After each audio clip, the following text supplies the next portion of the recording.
Maria sa kanyang sa pangungulila sa pagpapalang natin. Awitin natin ang pabulat na awit.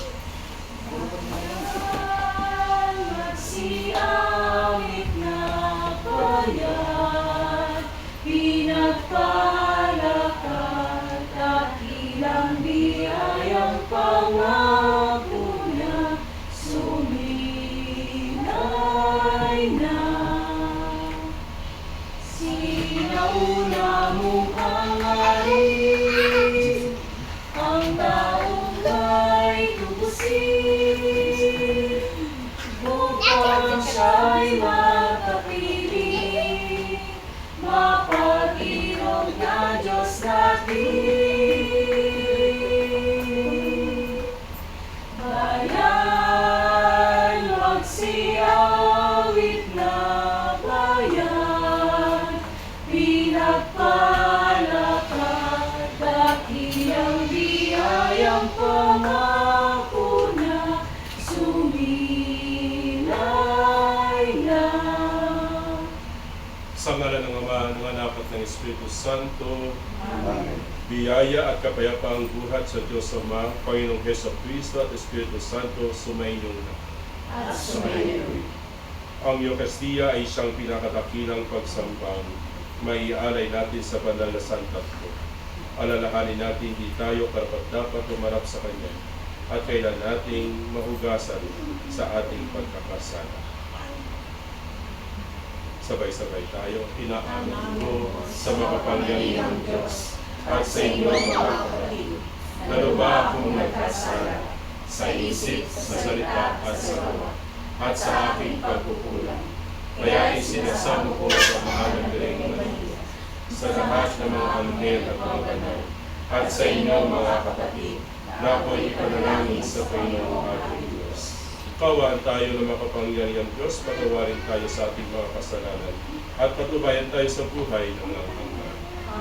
Panginoon, kawaan mo kami. Kawaan mo kami. Kristo, kawaan mo kami. Kristo, kawaan mo kami. Panginoon, kawaan mo kami. Panginoon, kawaan mo kami. Papuri sa Diyos, papuri sa Diyos, papuri sa Diyos sa kaitaasan, at sa lupa'y kapayapaan, at sa lupa'y kapayapaan sa mga taong kinalulugdan niya. Pinupuri ka namin, dinarangal ka namin, sinasamba ka namin, ipinagbubunyi ka namin, pinasasalamatan ka namin. Dahil sa dakila mong aking kapurihan, Panginoong Diyos, Hari ng langit, Diyos amang makapangyarihan sa lahat.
sa Diyos, papuri sa Diyos sa kaitaasan, sapagkat ikaw lamang ang banal at ang kataas-taasan. Ikaw lamang, O Jesucristo, ang Panginoon, kasama ng Espiritu Santo sa kadakilaan ng Diyos Ama.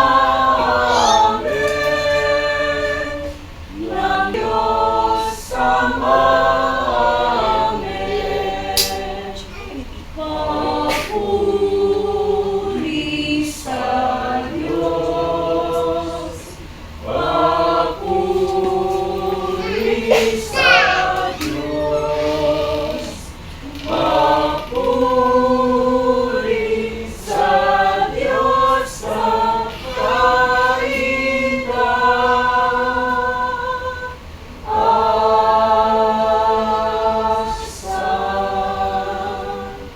Manalangin tayo.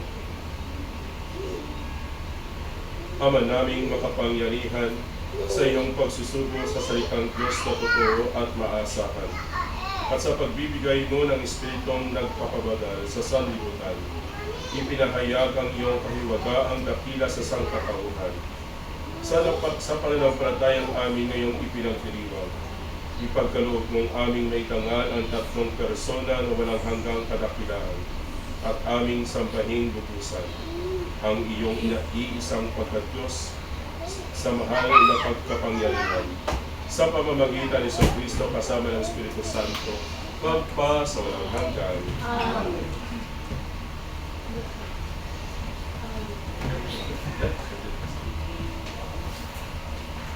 Pagbasa mula sa aklat ng Exodus. Noong mga araw na iyon, tumakyas si Moises ng 2 bato at nilalaki na umagapan sa bundok ng Sinai.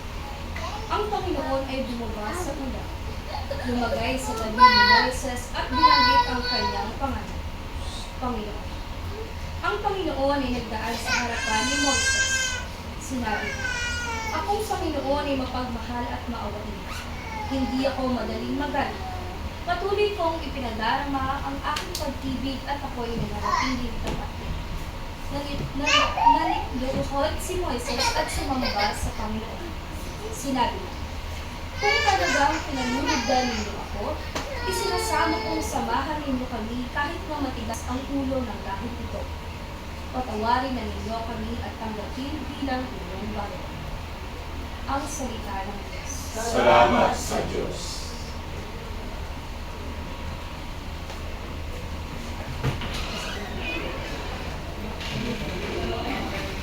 Salmong tugunan, purihin at ipagdangal ang Diyos pagpakailanman.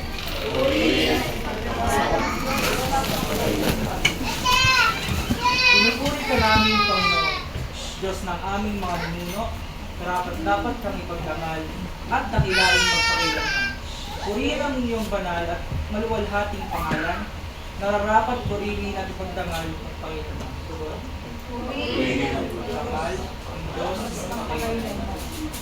Purihin ka sa iyong banal at sa marangal na tahanan. Lubang karapat-dapat kang awitan at dakilaing magpakailanman. Tugon.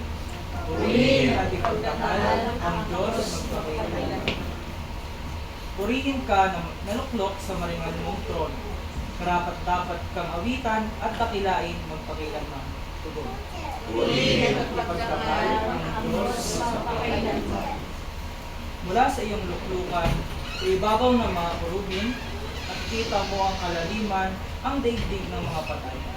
Karapat-dapat kang purihin at dakilain magpakailanman. Tugon.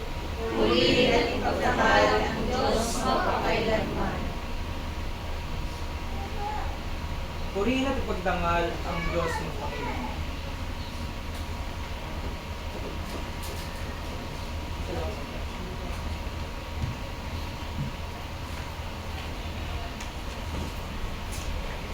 Pagbasa mula sa ikalawang sulat ni Apostol San Pablo sa mga taga-Korinto. Mga kapatid, sikapin ninyong maging ganap at sundin ninyo ang mga payo ko. Magkaisa kayo at mamuhay ng payapa. Sa gayon, sa inyo ang Diyos ng pag-ibig at kapayapaan. Magbatian kayo bilang magkakapatid kay Kristo. Kinukumusta kayo ng lahat ng mga kapatid sa simbahan.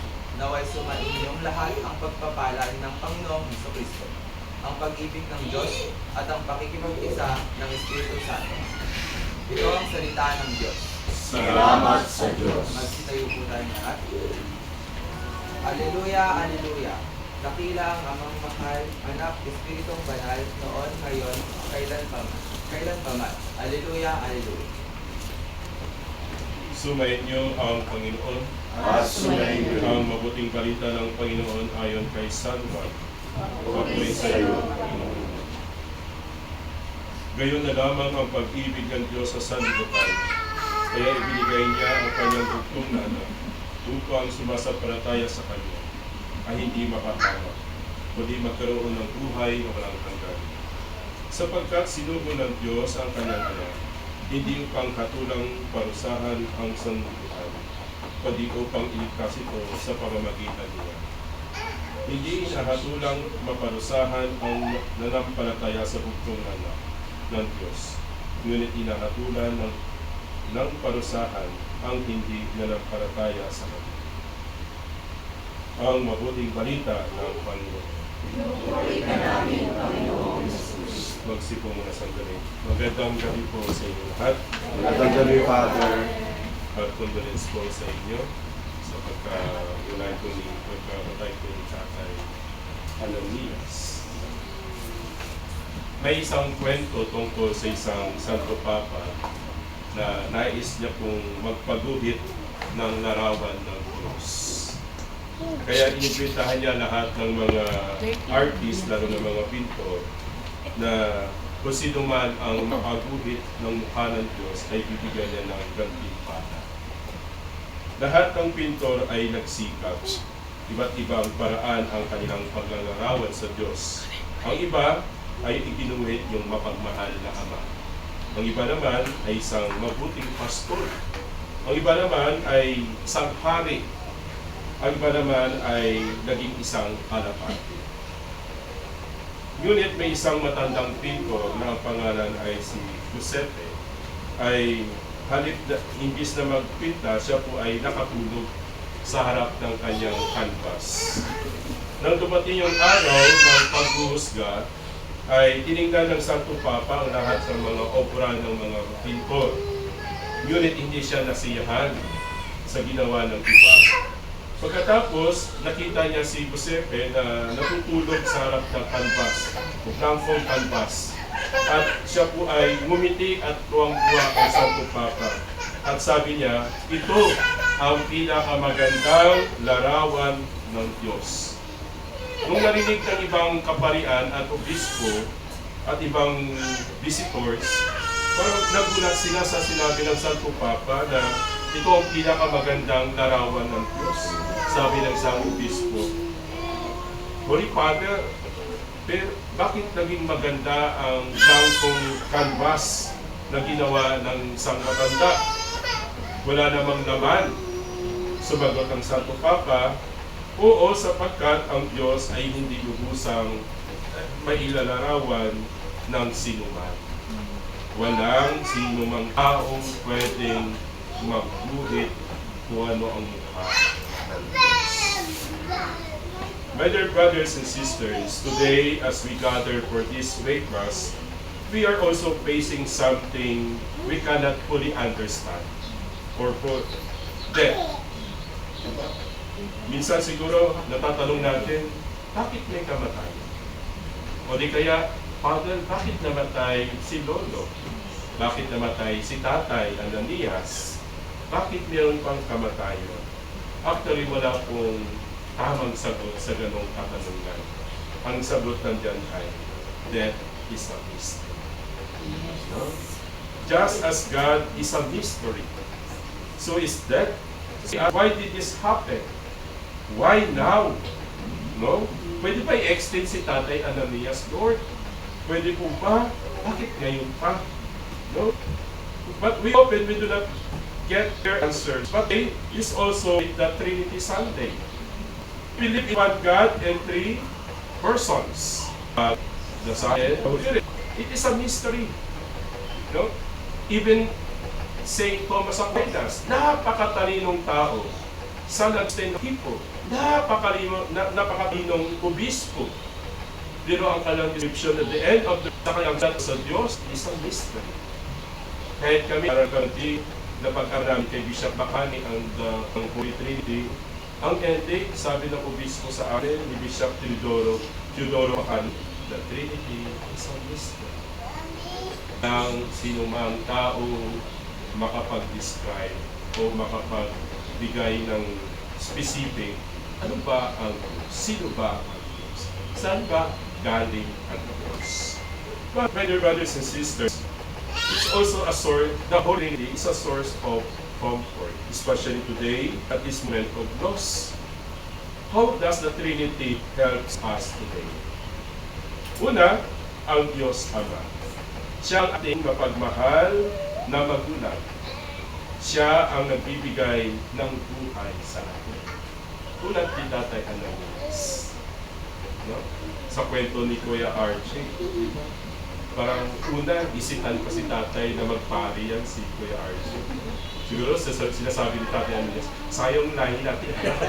Di ba? Huwag mo nang sayangin, huwag kang magpari.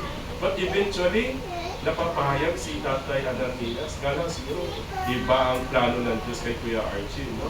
So, marami pa siyang matutulungan sa kanyang profession ngayon. No? Kung baka nung naging pari siya, limited lang ang kanyang magagawa. Pero this time, iba ang plano ng Diyos. But I heard from Kuya Archie, si Tatay ay naging lay ministers. No? Isang naging alagad ng Diyos, nagbibigay ng katawan ni Kristo sa mga nangangailangan. No? Tatay Ananias is a good person. Is a holy person. No? Maaari sa atin siya ay nagkakasala, but in the eyes of God, nagagawa ni Tatay Ananias ang kanyang mission. No? By virtue of his baptism, Tatay Ananias is a priest. He is a prophet. He is a king. No, bilang Sunday minister, bilang pag-alay niya sa kanyang anak na maging pari, sapat na ang pagmamahal ni Tatay Ananias sa Diyos. No? Ang taong minahal natin ay hindi nagmula sa wala. Siya ay nagmula sa Diyos. Si Tatay Ananias ay nagmula sa Diyos. At ngayon, siya ay muling babalik sa Diyos. Ikalawa, si Jesus ang anak. Naunawaan ni Jesus ang ating sakit, lalo na ngayon sa kamatay ni Tatay Ananias. Naranasan niya mismo ang pagdurusa at patay. Yung kalungkutan natin, ang bawat tuha ngayon ay naranasan ng Panginoon. Namatay ang ating na kaibigan si Lazaro. 4 na araw namatay si Lazaro. Kung nalaman ni Jesus, Jesus wept. Pero ang kalungkutan ni Jesus sa pagkamatay ni Lazaro ay hindi nagtapos sa lupa, sa nagtapos sa panalangin. He prays. And after manalangin ni Jesus, ang ginawa niya, binuhay niya tuloy ang kanyang matalik na kaibigan. And this is the message of our Lord today as we celebrate the Holy Trinity Sunday. We pray for the soul of Tatay Ananias. Hindi ba siya mabubuhay sa piling natin ngayon? Pero siya ay mabubuhay kasama ang ating Panginoong Jesus. At pamuli, ang Espiritu Santo. Ang Espiritu ang lakas na naramdaman natin sa loob. Kahit tayo ay nangihina kapag wala ni Tatay Ananias. When we feel like we cannot go on, when words are not enough, it will Spirit who comfort us, give us peace, and who keeps our hope. Ang banal na Espiritu ang magbibigay sa atin ng pag-asa. Sa ng pagdalamhati, sa gitna ng kalungkutan, sa gitna ng luha, merong pag-asa. My dear brothers and sisters, a moment like this, we may not fully understand everything. But one thing is clear. God is love. Ang Diyos ay Panginoon. The love we shared with the one who has passed away that love did not disappear. Maari na wala ang physical na presensya ni Tatay Ananias, pero manatiling buhay ang kanyang pagmamahal sa atin. Kailanman. Amen? Amen. Kaya because real love comes from God, it never ends. Lagi ang nandito at dito sa puso natin. So today, given our insaneness, we hold on to this faith that our loved one is now in the loving embrace of the Father, that Jesus has opened the way to eternal life, and that the Holy Spirit is here to comfort us. So let us, my dear brothers and sisters, let us not lose hope. Because in God, especially in the mystery of the Trinity, life is not taken away. It is changed. And one day, we will meet again Tatay Ananias in heaven. My last point in my homily, I would like to share with you my experience. Tulad ninyo, nawalan din po ako ng mahal sa buhay ng tatay. Pero matagal na, no? That was 2020, March, kasagsagan ng COVID-19. Pero namatay ang tatay ko hindi dahil sa COVID-19. Namatay siya dahil sa kidney failure. No? I was assigned in Nueva Vizcaya that time for my exposures and then for my, pag-isip-isip kung ako ba ay tutuloy sa pagpapari o hindi kasi during that time, crisis ako sa aking profesyon. No? So parang kanina. So binigyan ako ng pagkakataon na mag-exposure sa ibang diocese para makapagnilay-nilay din. So I was assigned in Nueva Vizcaya in Quirino Province during that time, March 2020. I received a call to sisters in Bacolod. Sabi ng aking kapatid, Mother, di tatay dinala namin sa hospital. Sabi ko, sige, idalhin mo sa hospital. Sabihin mo lang kung magkano, ano kailangan, magpapadala tayo ng financial. Then I prayed. I prayed the Holy Rosary. I celebrate the Mass. I offered it for my mother, for his recovery, for his healing. And after 3 days, I received a call again. And umiyak na yung aking kapatid. So alam ko na. Sabi ko, Lord, huwag na sana malipat. But after an hour, recovered. So iyak ako ng iyak. Una-una, umiyak ako dahil hindi ako makauwi. Dahil wala nang barko o aeroplano papuntang Negros sa Bacolod. So napakasakit pala. Nandito ka lang sa Pilipinas pero hindi ka makauwi. For the last time na mayakap mo ang iyong tatay, no, hindi nakamamahal mong tatay. But the end of the day, I said to the Lord that I will. Yes. Lord, hindi ka gustuhan kung masusunod, hindi ka gustuhan. Kung ito yung plano mo para sa pamilya ko, para sa akin, sabihin, may tiwala ko ako sa iyo. Alam ko, hindi niyo po ako kapatid. Masakit ka na una, crisis ka sa lokasyon, pangalawa, nabatayan ka ng tatay, pangatlo, hindi mo sa mayakan sa mga. Napakasakit ang araw na yun. Lahat yun ay sinuko sa kamay ng Diyos. Sapagkat ang Diyos lamang ang nakakano kung anong mas nakakabuti para sa akin at para sa pamilya. Whether the Son family, this is the message of the Holy Trinity. Mas tiwala sa kanila. Dahil sila ang nakakano sa kabuti para kay Tatay Ananias at para sa akin. Not our goods, but His good. Amen. Sumasampalataya ako sa kapangyarihan sa Diyos. Sumasampalataya ako kay Jesus, ang anak ng